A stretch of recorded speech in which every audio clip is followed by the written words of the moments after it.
Welcome to this class section on managing human energy. And the objective here is to connect the thinking of Teilhard de Chardin on human energy and beyond with the precepts and the context of leadership and management. As you know, Teilhard was a paleontologist who worked with evolutionary evidence as well as a Jesuit priest, and he was connecting the sciences with the humanities in a unique way. And so I want to explore here with if and how this kind of thinking can inspire us when looking at leadership and management. So the main conversation here is about energy and human energy. Like, how can we manage for that? And one of the key questions oftentimes then becomes like, how can we manage ourselves? And how can we become the best version of ourselves?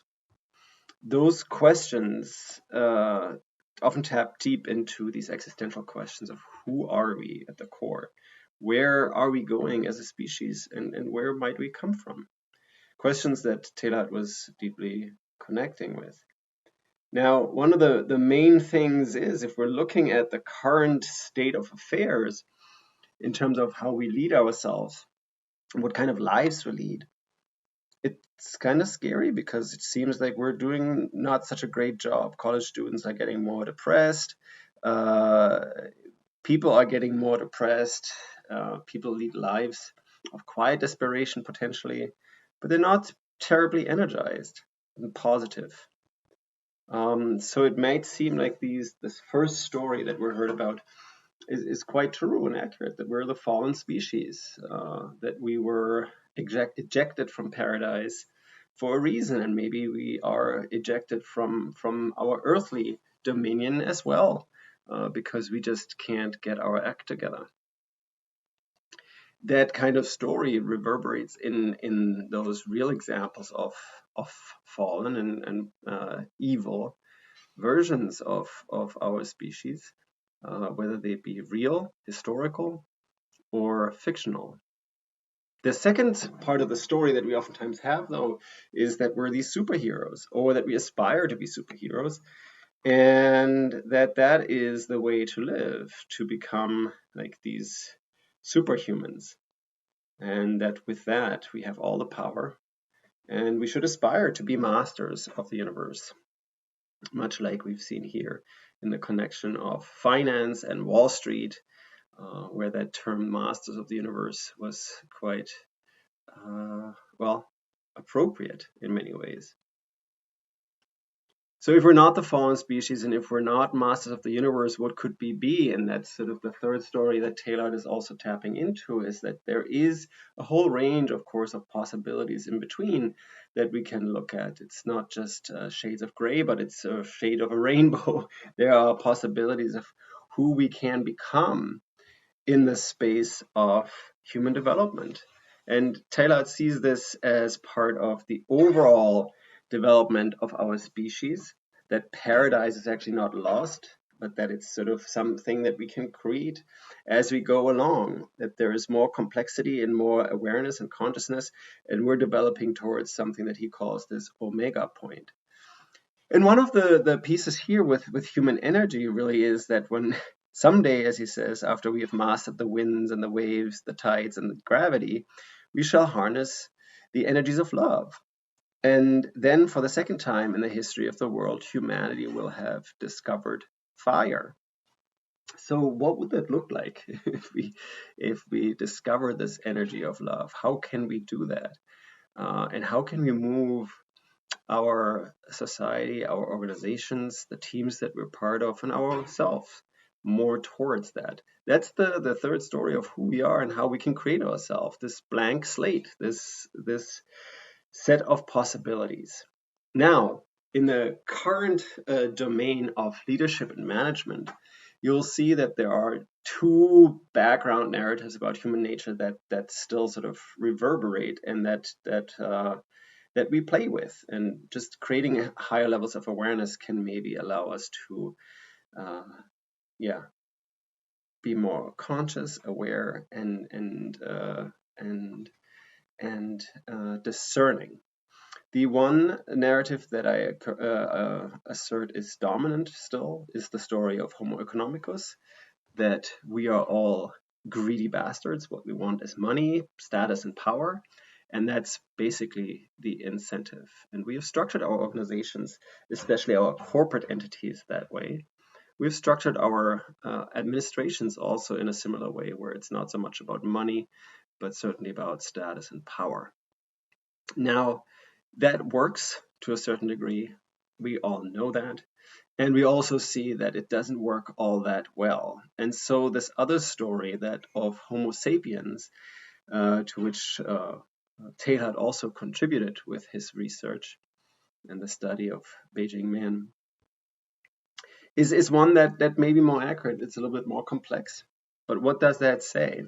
It says that over time we have developed as a species, and we got more complex. And our consciousness and our understanding increased. And Paul Lawrence suggested that there's a way to understand our development as a species from Homo habilis to Homo erectus to Homo sapiens in a pathway where it's like gradually we got to understand more. Our brain developed, our cranial mass increased, and Homo habilis was able to survive at the time with two foundational drives that pretty much all life requires to procreate, which is the drive to acquire and the drive to defend. DA and DD. Now, the evidence points us to that, Homo habilis did not survive, and Homo erectus is a species that developed out of the evolutionary pressures. And what helped our ancestors to survive was that their brain grew through the help of fire and how we could cook food.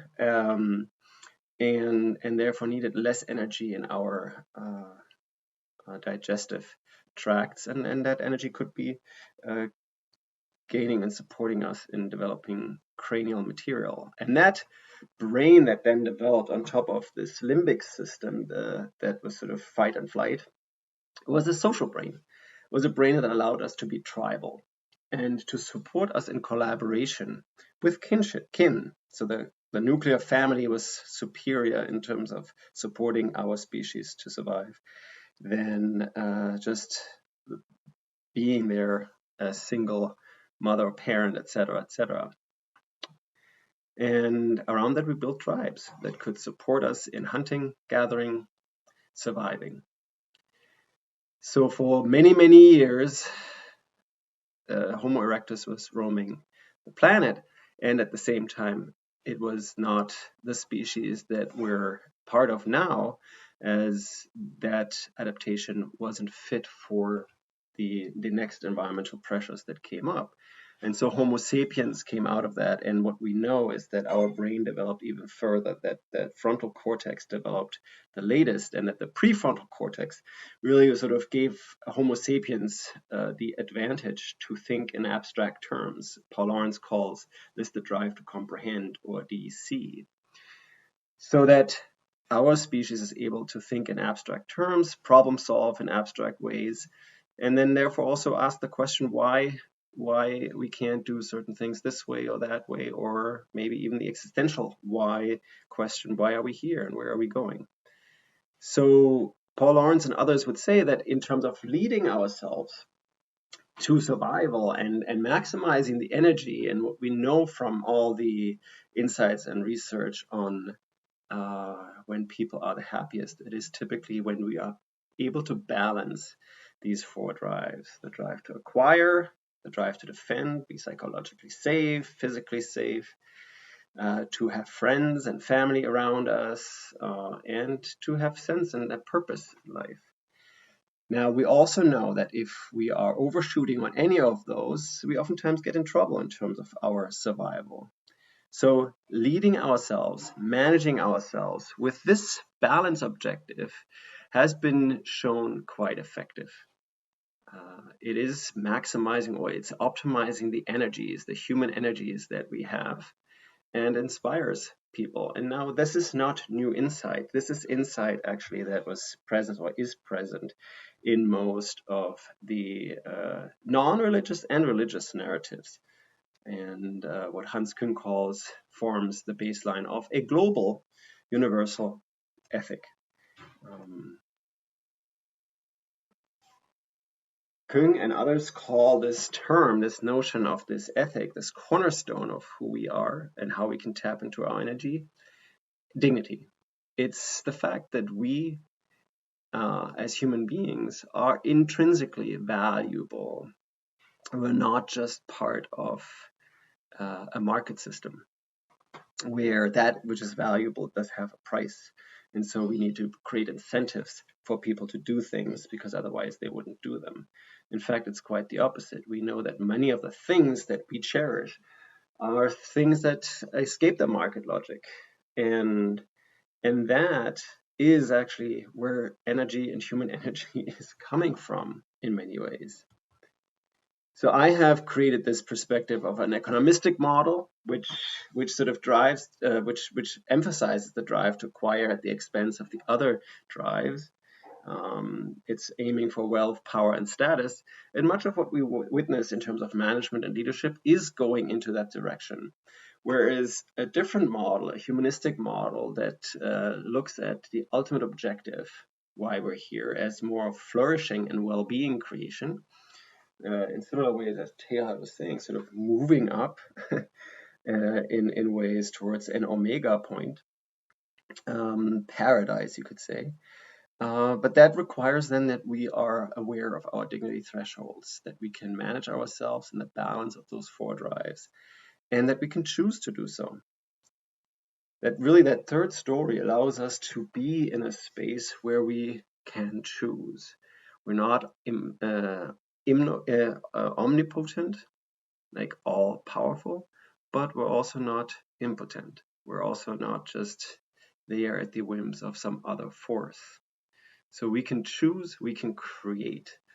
And that's really the challenge of our species. Like, who do we choose to be within the confines and the understanding that we have of our nature?